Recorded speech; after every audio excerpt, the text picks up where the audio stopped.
Certain mistakes carry consequences so severe that there is no chance to correct them. One such mistake is playing recklessly in shark-infested waters. Unfortunately, a young boy did just that with his sister, and the outcome was dire. Can the innocent girl be rescued? Let's delve into the events of this video to find out. The sun shone brightly over the crystal-clear waters of the Bahamas, casting a golden hue over the tranquil sea. A gentle breeze rustled the palm trees lining the shore, and the rhythmic sound of waves lapping against the sides of the boat provided a soothing background. The Williams family had been looking forward to this vacation for months. It was their chance to escape the grind of daily life and immerse themselves in the beauty and serenity of the islands. On board a boat, the family laughed and played, relishing the perfect day. 12-year-old Mason, brimming with youthful energy, teased his 14-year-old sister Amy, who was more cautious and thoughtful. Their parents, Hugo and Lisa, watched them with a mix of amusement and mild apprehension, aware of the boundless curiosity and mischief that often accompanied their son's playful nature. Hugo had spent the morning lecturing the children on the importance of safety, especially in a place like this. The waters were not only beautiful, but also home to a variety of marine life, including reef sharks. He had made it clear that while these sharks were not typically aggressive, respect and caution were paramount. Mason, however, was not one to be easily deterred by warnings. His adventurous spirit often overrode his sense of caution, much to the chagrin of his parents. As the boat drifted near a secluded reef, the family decided it was the perfect spot to take a break and enjoy the weather. The water was inviting, and the sunlight danced on the surface, creating a mesmerizing mosaic of light and shadow. Amy hesitated at first, peering over the edge of the boat into the seemingly bottomless blue. She loved the ocean, but was wary of its mysteries. Mason, on the other hand, was already poised to leap. His excitement was barely contained. Mason, filled with a sudden burst of energy, ran towards Amy, a mischievous grin spreading across his face. Amy, sensing his intent, started to back away, but she was too slow. With a playful yet forceful shove, Mason pushed her off balance. She teetered on the edge for a heartbeat before falling into the water with a splash. The initial shock of the cool water was quickly replaced by a surge of panic. She surfaced, gasping for air, her eyes wide with fear and confusion. Mason's laughter died in his throat as he realized the gravity of what he had done. He looked over the edge of the boat, calling out to his sister, but his voice was drowned out by the beating of his heart and the rising tension in the air. Hugo and Lisa turned at the sound of the splash, their hearts dropping as they saw Amy in the water. Instinct took over. Hugo rushed to the side of the boat, scanning the waters for any sign of danger. He knew that sharks were drawn by vibrations and the thrashing of prey. Amy's frantic movements could easily attract them. The water around Amy was deceptively calm, the surface unbroken save for the ripples from her splashing. But below, shadows began to materialize, moving with an unsettling grace and purpose. Reef sharks, curious and opportunistic, started to circle. Their sleek, muscular bodies moved effortlessly through the water, their dark eyes fixed on the source of the commotion above. Panic gripped Mason as he saw the fins break the surface. He felt a cold dread settle in his stomach, realizing the potential consequences of his actions. He wanted to jump in and help his sister, but fear paralyzed him. Lisa grabbed his arm, her face pale but determined, and looked to Hugo for a plan. Amy, despite her terror, remembered her father's lessons. She forced herself to stop thrashing and to remain as calm as possible. She floated on her back, making herself appear larger and less like prey. Her heart raced, but she kept her movements slow and deliberate, hoping to avoid provoking the sharks. Hugo grabbed a life preserver and a rope, tossing them towards Amy. He called out to her, his voice steady and reassuring despite the urgency of the situation. Amy reached for the life preserver, her fingers trembling as she grasped it tightly. Hugo and Lisa began to pull her towards the boat, their eyes never leaving the circling sharks. The sharks grew bolder, and their curiosity was piqued by the activity. One of them swam closer, its dorsal fin cutting through the water like a knife. Hugo's heart pounded in his chest as he continued to reel Amy in, knowing that every second counted. He shouted for Lisa to get the boat's emergency horn. hoping the noise would deter the sharks. Lisa scrambled to the cabin, her hands shaking as she searched for the horn. She found it and ran back, pressing the button. A loud, piercing sound echoed across the water, startling the sharks. They paused, their sleek bodies twitching in response to the unfamiliar noise. It bought them precious seconds. Amy was now within reach. Hugo leaned over, grabbing her arm and pulling her up with all his strength. She scrambled onto the deck, her body shaking with adrenaline and relief. Lisa wrapped her in a towel, holding her close as she whispered soothing words. Mason stood nearby, tears streaming down his face as he watched his sister, guilt and fear etched into his features. The sharks, momentarily deterred by the noise, resumed their circling, but it was clear that their interest was waning. Without the frantic splashing and movement, they lost their initial curiosity. Slowly, they began to drift away, disappearing into the depths from which they had emerged. On the boat, the family huddled together, the weight of the moment settling over them. Hugo held Amy tightly, feeling the rapid beat of her heart against his chest. He looked at Mason, his expression a mix of anger and relief. They'd been incredibly lucky. It could have ended so much worse. The rest of the day passed in somber reflection. The joy and lightness of the morning were replaced by a sober awareness of the fragility of life. The Arctic, a land of ice and mystery, stretched endlessly beneath the clear, crisp sky. Here, amid the unrelenting cold and stark beauty, a team of 3 scientists had set up their research station aboard a small vessel. Leo, a marine biologist with a penchant for understanding deep-sea creatures, had long dreamed of studying the orcas in their natural habitat. The other 2 were Kaya and Theodore. The vessel bobbed gently in the frigid waters, a speck of human ingenuity in a vast expanse of nature. Their mission was clear: study the behaviors and interactions of the orcapods that frequented these waters. For weeks, the team had observed these majestic creatures, marveling at their grace and intelligence. Orcas were known to be curious but typically non-aggressive towards humans and their vessels. This made the recent behavior all the more baffling. It was mid-July, a time when the Arctic summer bathed the ice and sea in a perpetual twilight, casting long shadows and surreal hues. The team had just completed another day of data collection and was preparing to settle in for the night. Leo was cataloging their observations, meticulously noting the subtle interactions within the pod they had been tracking. Kaya and Theodore sat on a chair chatting. Suddenly, without warning, a thundering impact shook the vessel. Leo's coffee cup toppled off the table, smashing on the floor. Startled, the team rushed to the deck, hearts pounding with the unexpected adrenaline rush. The scene that greeted them was both awe-inspiring and terrifying. A pod of orcas, their sleek black and white bodies cutting through the water, were circling the vessel. These creatures, usually symbols of elegance and intelligence, now seemed menacing. One of the larger males rammed the side of the vessel again, causing it to lurch violently. The team clung to the railings, eyes wide with disbelief. Leo's mind raced through possible explanations. Could they have encroached on the pod's territory? Was there something in the water that had agitated them? Kaya, her scientific curiosity piqued despite the danger, tried to capture the behavior on camera, her hands trembling as she adjusted the focus. Theodore was already assessing the damage to their vessel. Another powerful strike jolted the vessel. The orcas seemed to be working in a coordinated manner, a display of their renowned intelligence, but now turned against the scientists. Leo shouted for everyone to brace themselves as the impact sent waves crashing over the deck. The team knew they had to act quickly.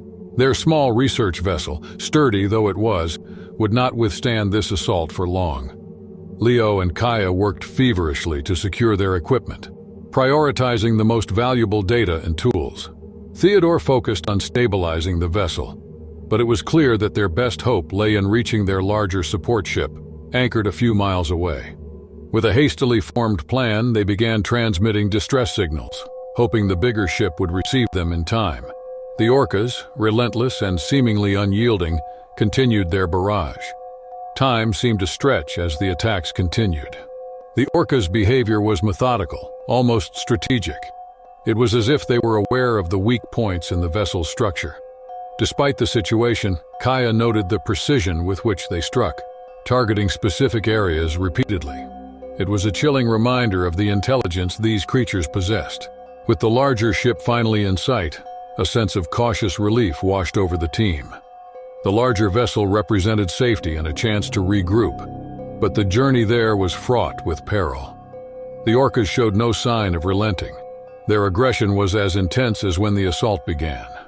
The ship, upon receiving the distress signal, had already begun preparations for their arrival. The crew, experienced in Arctic conditions, understood the gravity of the situation. They deployed smaller support boats, ready to assist in the transfer of the team and their critical equipment. As the smaller vessel limped towards the big ship, the orcas' attacks intensified. It was as if they sensed the impending escape and were determined to prevent it. The team's coordination and quick thinking were put to the ultimate test. Leo and Kaya worked tirelessly to stabilize the vessel and safeguard their research, while Theodore focused on keeping the engines running, pushing them toward the sanctuary of the ship. The smaller support boats, guided by the experienced crew, maneuvered skillfully in the turbulent waters. The orcas, undeterred, continued their assault, making the transfer a perilous endeavor. Equipment was ferried across first, each piece representing hours of invaluable data and research. Leo was the last to leave the vessel, his heart heavy with the thought of abandoning the vessel that had been their home and base of operations. As he climbed onto the support boat, he cast a final glance at the boat, now heavily laden from the sustained impacts. The orcas, seemingly triumphant, continued to circle the crippled vessel. Once aboard the big ship, the team regrouped. The larger ship's sturdy structure and experienced crew provided a stark contrast to the precarious situation they had just escaped. Leo, Kaya, and Theodore, though shaken, were already discussing their observations and theories about the orcas' behavior. Leo pored over their collected data, searching for clues, while Kaya reviewed the footage, looking for any behavioral cues that might explain the hostility. The support ship's captain, an experienced Arctic navigator, also offered his insights.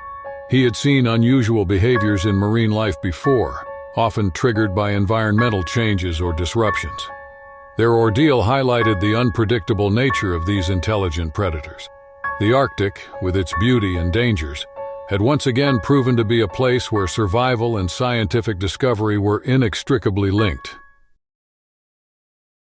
The sun was an unforgiving orb in the cloudless sky, casting sharp, scintillating rays upon the Gulf of Mexico. It was the kind of day that beckoned explorers, thrill-seekers, and adventurers to the open sea.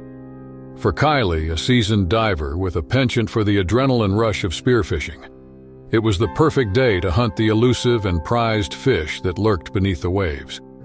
Kylie and his dive partner Brett had ventured far from the shore, their small but sturdy boat now a mere dot on the vast ocean surface. They had planned this trip meticulously, waiting for the right conditions when the water was clear and the currents were favorable. Spearfishing in the open waters of the Gulf required not just skill and precision, but also a keen awareness of the dangers that could suddenly emerge from the depths. Kylie was in her element. With his spear gun in hand, he descended into the clear, warm waters, the surface above gradually fading into a shimmering blur as he went deeper. Schools of vibrant fish darted around him, their scales glinting like precious gems in the filtered sunlight. He moved with practiced ease, his body a graceful, streamlined form amidst the underwater world. The hunt has been successful so far. Kylie had already speared a couple of sizable fish, their wriggling forms now securely attached to his stringer. He felt a surge of satisfaction. Each successful catch was a testament to his skill and patience. He was about to ascend, his mind already drifting to the thought of the fresh catch and the stories he would share with Brett, when a flicker of movement caught his eye. It was a blur at first, a shadow moving with unnerving speed and grace. Kylie's heart began to pound as the shadow materialized into the sleek, streamlined form of a mako shark. It was a magnificent creature. Its body was a perfect blend of power and agility. But there was no time to admire its beauty. The shark had caught the scent of the fish Kylie had speared, and it was coming in fast. Panic threatened to overtake Kylie, but he forced himself to remain calm. He knew the ocean was the shark's domain, a realm where he was merely a visitor. Every instinct screamed at him to flee, but he knew better than to turn his back on a predator. The shark made its first pass, a swift, probing movement that sent a jolt of fear through Kylie's body. He clutched his spear gun tighter, aware that it was his only means of defense. The boat and Brett seemed impossibly far away. The Mako shark was relentless. It darted closer, its movements a blur of speed and precision. Kylie swung his spear gun, trying to keep the shark at bay, but it was like trying to fend off a lightning bolt. Kylie could feel his strength waning and his muscles burning with exertion. The adrenaline that had initially fueled his movements was beginning to ebb, replaced by bone-deep fatigue. The shark, sensing his weakening resolve, grew bolder. It made another pass, this time grazing Kylie's leg with the tip of its fin. The contact, though brief, was enough to send a wave of pain through his body, and he knew he was running out of time. Kylie knew he couldn't give up, not now. With a renewed burst of energy, he kicked towards the surface, his lungs burning for air. The shark followed, relentless and hungry. It made another lunge, and this time, Kylie struck out with his spear gun, the tip grazing the shark's snout. The creature recoiled, giving Kylie a precious few seconds to push further upwards. The surface was tantalizingly close now. Kylie could see the underside of the boat and could almost hear Brett shouting words of encouragement. But the shark was not done. It came at him again, this time from below, its jaws snapping shut just inches from his feet. Kylie's vision was beginning to blur from the lack of oxygen, and his movements were growing sluggish. Then, just as the shark prepared for another attack, a burst of bright red flared in the water. Brett had fired the flare gun, and the sudden light and noise startled the shark. It hesitated, confused by the unexpected assault. Kylie seized the moment, kicking with all his remaining strength towards the boat. Brett was waiting, his arm outstretched. With a final, desperate effort, Kylie grabbed hold and was hauled onto the deck. He collapsed, gasping for breath, his body trembling with exhaustion and relief. The shark lingered for a moment, its dark eyes watching them, before it finally turned and disappeared into the depths. For a few minutes, neither Kylie nor Brett spoke. The reality of what had just transpired settled over them like a heavy shroud. Kylie lay on the deck, the sun's warmth a stark contrast to the cold fear that still gripped him. He could hear the rhythmic lapping of the waves against the hull, a soothing sound that slowly calmed his racing heart. As the adrenaline began to fade, Kylie became acutely aware of the throbbing pain in his leg where the shark's fin had grazed him. Brett kneeled beside him, examining the wound with a practiced eye. It was a superficial injury, but it served as a harsh reminder of how close he had come to a far worse fate. Under the glittering surface of the Pacific Ocean, an otherworldly realm thrives, hidden from the prying eyes of those above. It was into this liquid labyrinth that Jack Mercer, a professional underwater photographer, descended on a crisp autumn morning. Jack had spent the better part of his life exploring the ocean's depths, his camera capturing the mysterious and magnificent creatures that called it home. The kelp forests, in particular, held a special allure for him. They were a place of stunning beauty, where shafts of sunlight pierced the water, casting a dappled glow on the forest floor, and where the rich biodiversity promised endless photographic opportunities. On this day, Jack was eager to capture the elusive wonders of this aquatic forest. His senses were attuned to every flicker of movement. Jack moved with practiced ease. His buoyancy was perfect, allowing him to hover effortlessly as he composed his shots. Time seemed to lose its meaning as he immersed himself in his work, the underwater world wrapping around him like a comforting cocoon. He captured images of playful sea otters weaving through the kelp, of a majestic leopard shark gliding past in search of prey, and of the delicate dance of the kelp itself, swaying to the rhythm of the ocean.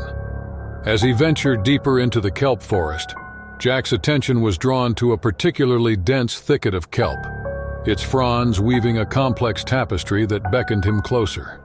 He approached cautiously, the muted light creating an almost ethereal glow around him.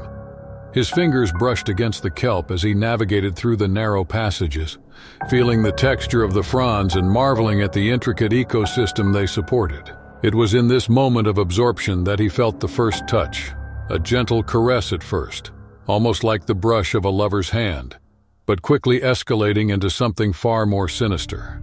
The tentacles of the giant Pacific octopus emerged from the shadows, wrapping around his legs and torso with alarming speed and strength. Panic surged through Jack as he struggled to comprehend what was happening.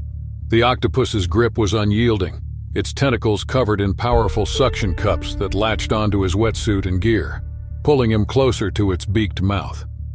Instinct kicked in, and Jack fought back with every ounce of strength he could muster. His legs thrashed, trying to dislodge the tentacles, but the octopus was relentless, its grip tightening with each passing second. The calm, methodical photographer was now a man in the throes of a primal struggle for survival. His mind raced, searching for a way out, but the octopus's strength was overwhelming, its tentacles wrapping around him in a suffocating embrace. His hand found the handle of his diving knife, strapped securely to his thigh. With a swift motion, he drew the blade and began hacking at the tentacles, the water around him clouding with the ink released by the distressed octopus. Each cut severed a limb, but the octopus was not easily deterred. It fought back, its remaining tentacles thrashing wildly, trying to pull him into the depths. The struggle was a blur of motion and adrenaline. Jack's training and experience were the only things keeping him from succumbing to the octopus's grip. His muscles burned with exertion, and his lungs screamed for air. But he continued to slash at the tentacles, his determination unyielding. Slowly and agonizingly, he began to gain the upper hand. One by one, the tentacles fell away, and with a final, desperate effort, he freed himself from the octopus's grasp. His ascent to the surface was a race against time. The exertion had depleted his air supply, and he kicked hard, his eyes fixed on the distant light filtering through the water above. The journey seemed to stretch on forever, each second an eternity as he fought to stay conscious. His vision narrowed, the edges darkening as his body demanded oxygen, but he forced himself to keep going, driven by the primal urge to survive. When he finally broke the surface, he gasped for air, his lungs expanding painfully as they drew in precious oxygen. He floated on his back, the sky a brilliant blue canopy above him, the warmth of the sun a stark contrast to the cold depths he had just escaped. For a moment he simply lay there, his body trembling with the aftershocks of the ordeal, and his mind grappling with the enormity of what had just happened. Gradually his breathing steadied, and he turned onto his stomach, scanning the horizon for his boat. It was a small speck in the distance, bobbing gently on the waves, and he began to swim toward it, each stroke a reminder of his narrow escape. The water that had seemed so inviting and serene now felt like a vast, indifferent expanse, hiding dangers that could strike without warning. Reaching the boat, he hauled himself aboard, his limbs heavy and uncooperative. He collapsed onto the deck, the familiar creak of the wood a comforting sound. For a long while he lay there, the events replaying in his mind, the adrenaline gradually giving way to exhaustion. The sun moved across the sky, casting long shadows as he processed the magnitude of his encounter.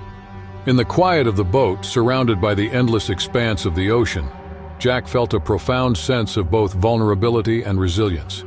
The ocean, with all its beauty and mystery, was a place of unimaginable power, and he had been reminded of this in the most visceral way. His camera, which had been a constant companion in his underwater explorations, now seemed like a fragile shield against the forces that lurked in the depths. Yet as the initial shock began to fade, he felt a renewed sense of purpose. The photographs he had captured and the story he would tell were testaments to the raw, untamed nature of the ocean. They were reminders of the delicate balance between beauty and danger, a balance that he had come to respect and revere. The kelp forests, with their enchanting allure, had revealed a darker side, but they had also shown him the depths of his own resilience. Arthur had always dreamed of visiting the Maldives. The turquoise waters, pristine beaches, and vibrant marine life called to him, promising an escape from the drudgery of his everyday life. He saved for years, meticulously planning every detail of his trip. When he finally arrived, the Maldives exceeded even his wildest expectations. Arthur signed up for a snorkeling tour on his second day, eager to explore the underwater world that lay just beyond the shore. The tour group consisted of a few other tourists, each as excited as he was. Their guide, a local named Kaleo, was knowledgeable and passionate about the marine environment. Kaleo briefed them on safety protocols and the importance of respecting marine life. He handed out the snorkeling gear and led the group to a secluded part of the reef, away from the crowded tourist spots. The water was as clear as glass, allowing Arthur to see the vibrant coral formations and a kaleidoscope of fish swimming below. He floated effortlessly, marveling at the colors and shapes. Schools of fish darted around him, their scales catching the sunlight and creating a dazzling display. He saw sea turtles gliding gracefully through the water and small sharks patrolling the reef, their movements fluid and unthreatening. Arthur felt a gentle tug on his fin and turned to see Kaleo gesturing for the group to follow him. They swam towards a more open area of the reef, where the coral gave way to a sandy bottom.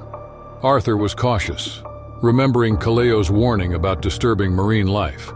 He floated above the sand, scanning the area for any sign of movement. Without warning, Arthur felt a sharp, searing pain shoot through his foot. He recoiled, gasping for breath through his snorkel.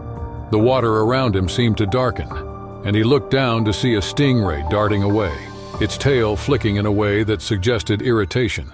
He realized he had accidentally stepped on the hidden creature, and it had defended itself with a strike from its venomous barb. The pain was excruciating, radiating from his foot up to his leg. He tried to swim back to the group, but his muscles felt weak and unresponsive. Panic set in as he struggled to stay afloat. The water that had seemed so inviting now felt like a hostile environment, with every ripple and shadow a potential threat.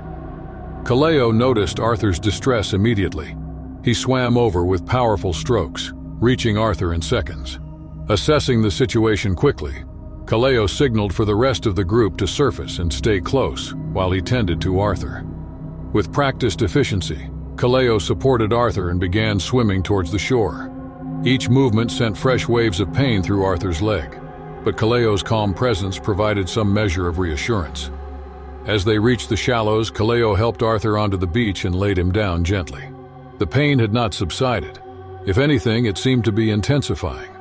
Arthur's foot was swelling rapidly, and the skin around the wound was turning an angry red. His breathing was shallow, and he felt lightheaded, teetering on the edge of consciousness. Kaleo acted swiftly. He knew that stingray venom could cause severe reactions and that time was of the essence. He grabbed the first aid kit he always carried and began treating the wound.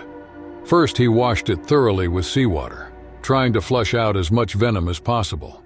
Then he applied pressure to slow the spread of the toxin. Arthur could barely register what was happening. His world had shrunk to a pinpoint of agony and fear. The other tourists watched in stunned silence. The idyllic setting suddenly transformed into a scene of urgency and distress. Kaleo instructed one of them to call for emergency medical assistance, knowing that Arthur needed professional care as quickly as possible. Minutes felt like hours as they waited, the tension palpable in the humid air. The island's emergency response team arrived in a small boat. Their movements were brisk and efficient. They lifted Arthur onto a stretcher and carried him to the boat, with Kaleo explaining the situation in rapid-fire local dialect. The boat sped towards the nearest medical facility. The ride was a blur for Arthur. He drifted in and out of consciousness, his body betraying him as the venom continued to spread. When they reached the shore, he was rushed into a small clinic, where a team of doctors and nurses took over. They worked quickly, administering anti-venom and painkillers, monitoring his vital signs and ensuring he was stable. Arthur's world became a haze of medical procedures and concerned faces. The pain slowly began to subside as the medication took effect, and he could feel the strength returning to his limbs. The doctors explained that he had been fortunate. The stingray's barb had missed any major arteries, and Kaleo's prompt actions had prevented the venom from causing more serious damage. As the immediate crisis passed, Arthur had time to reflect on what had happened. He had come to the Maldives seeking beauty and adventure, but he had also found a lesson in respect and awareness. Lying in the clinic bed, Arthur thought about the stingray. It had not attacked out of malice. It had simply reacted to a perceived threat. He realized how easily he could have avoided the incident if he had been more mindful of his surroundings. The guide's warnings had been clear, but in his excitement, he had let his guard down. The days that followed were a slow recovery for Arthur. He remained in the clinic under observation, and the staff was attentive and kind. Kaleo visited him regularly, bringing news from the tour group and updates on the vibrant marine life that continued to thrive just beyond the shore. Arthur's fellow tourists also stopped by, expressing their relief at his recovery and sharing stories of their own experiences. As his strength returned, Arthur found himself eager to return to the water despite the ordeal he had been through. The ocean still called to him, but now he heard its call with a newfound respect. When he was finally discharged from the clinic, he made his way back to the beach where the incident had occurred. He stood at the edge of the shore, watching the waves roll in and out, contemplating his next move. Arthur knew he would snorkel again, but this time with a deeper understanding of the world he was entering. Hudson dove beneath the sunlit waves of the Florida coast, the sunlight filtering through the turquoise water in shimmering rays. Each dive was a new adventure, a new discovery waiting to be made. The ocean was a world of its own, full of mystery and wonder, and Hudson had dedicated his life to exploring its depths. Today he was particularly excited. He had heard reports of a rich coral reef teeming with life just a few miles off the coast. Strapped into his diving gear, he felt the familiar weight of the oxygen tank on his back and the snug fit of his wetsuit. With a final check of his equipment, he descended into the cool embrace of the Atlantic. The underwater world was alive with movement. Schools of fish darted around him in synchronized harmony, their scales reflecting the sunlight in bursts of color. Coral formations like underwater gardens bloomed in every direction. Hudson marveled at the sheer variety of marine life. Brightly colored parrotfish, elusive moray eels, and graceful sea turtles all made appearances as he swam deeper into the reef. He navigated through the labyrinthine coral structures, carefully avoiding delicate sea fans and brain corals. Every so often, he paused to examine a particularly intriguing specimen, taking notes on his underwater slate. Hudson had always been meticulous in his observations, documenting every detail with a scientist's precision. As he ventured further, the water grew cooler and the light dimmer. He knew he was approaching deeper waters where larger, more elusive creatures roamed. It was in these depths that he hoped to encounter something truly extraordinary. His heartbeat quickened with anticipation as he pushed onward, each fin stroke propelling him deeper into the unknown. Hudson's surroundings grew eerily quiet, the constant hum of the reef fading into a muffled silence. It was then that he felt it, a subtle shift in the water, a presence just beyond his field of vision. He turned slowly, his eyes scanning the blue expanse around him. At first he saw nothing, but then, out of the corner of his eye, he caught a glimpse of movement. Emerging from the shadows was a massive Goliath grouper, its sheer size dwarfing everything else in the vicinity. Hudson's breath caught in his throat. The fish was enormous, easily weighing several hundred pounds. Its mottled, olive-green body moved with a slow, deliberate grace, and its eyes, large and unblinking, fixed on him with an unnerving intensity. Hudson knew about Goliath groupers. They were known to be territorial and could become aggressive if they felt threatened. He remained still, hoping the giant fish would lose interest and move on. But the grouper continued to approach, its gaze never wavering. Hudson could feel the tension in the water, a palpable sense of danger that sent adrenaline surging through his veins. He began to back away slowly, trying to maintain a calm and controlled demeanor. Panic is the enemy in situations like this.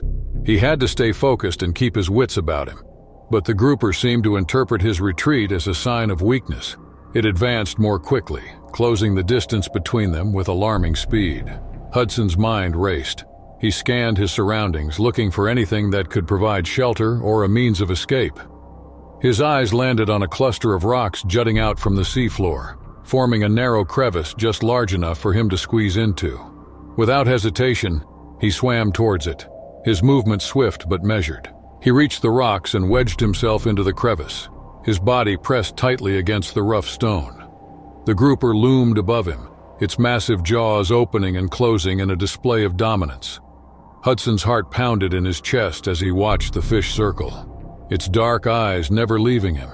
He could see the powerful muscles rippling beneath its scales and feel the displacement of water with each movement. Minutes passed, though they felt like hours. The grouper showed no signs of retreating. Hudson knew he couldn't stay hidden forever.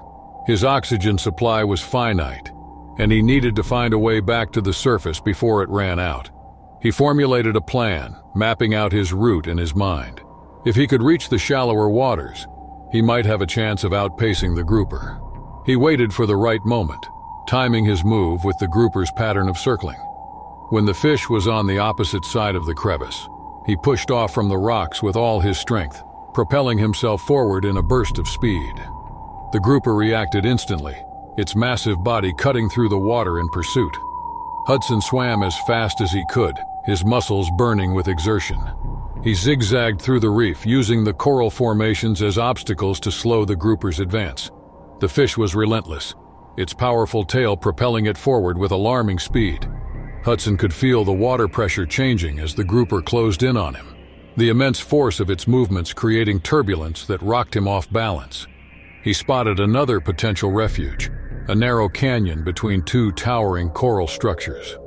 With a desperate surge of energy, he darted into the canyon, the walls closing in around him. The grouper's large size worked against it here. It struggled to navigate the tight space, giving Hudson a precious few moments to catch his breath and recalibrate. The canyon led to a wider expanse of the reef, and Hudson used this opportunity to put more distance between himself and the grouper. He swam upwards, aiming for the lighter waters above. The grouper, undeterred, continued its pursuit, but the intricate coral formation slowed its progress. Hudson's lungs burned with the need for fresh air, and he glanced at his oxygen gauge. Time was running out. He burst into the open water, the sunlight filtering down like a beacon of hope. The boat was still a considerable distance away, a small speck against the vast expanse of blue. He kicked harder, his legs straining with the effort. The grouper was gaining on him again, its persistence a testament to its territorial nature. Hudson reached a cluster of boulders scattered across the sandy bottom. He knew he couldn't outswim the grouper forever. He needed a new strategy. He maneuvered around the boulders, using them as a barrier between himself and the fish. The grouper's massive body slammed against the rocks in frustration, but Hudson remained just out of reach. With a burst of inspiration, he grabbed a loose piece of coral, wielding it like a makeshift weapon. He knew it wouldn't do much damage, but it might be enough to deter the grouper and make it think twice about continuing its attack. He waited, poised and ready, as the grouper regrouped for another charge. The fish lunged, its jaws snapping inches from Hudson's face. He swung the coral, striking the grouper's side. It recoiled, more out of surprise than pain, and Hudson took advantage of the momentary hesitation to push himself away from the rocks and towards the open water once more. The boat was closer now, tantalizingly within reach. He swam with every ounce of strength he had left, his body screaming for relief. The grouper followed, but its movements were slower and less aggressive. Hudson's bold move with the coral had made an impact, however slight. He kept his eyes fixed on the boat, his lifeline to safety. As he neared the surface, he could see the outline of the boat's hull, a promise of rescue. His oxygen was nearly depleted, each breath a struggle. The grouper was still behind him, but the shallower waters seemed to be working in Hudson's favor. The fish's powerful body wasn't built for speed in such conditions. Finally, Hudson broke the surface, gasping for air. He pulled himself towards the boat, his arms and legs trembling with exhaustion. The grouper lingered below, its dark form visible in the clear water, but it made no further attempts to attack. Hudson hauled himself aboard, collapsing on the deck, his chest heaving with relief. He lay there for several minutes, staring up at the sky, the ordeal replaying in his mind. The encounter had been a stark reminder of the ocean's untamed nature and of the primal instincts that governed its inhabitants. Hudson had always respected the sea and its creatures, but today had reinforced just how little he truly understood about this vast, mysterious world.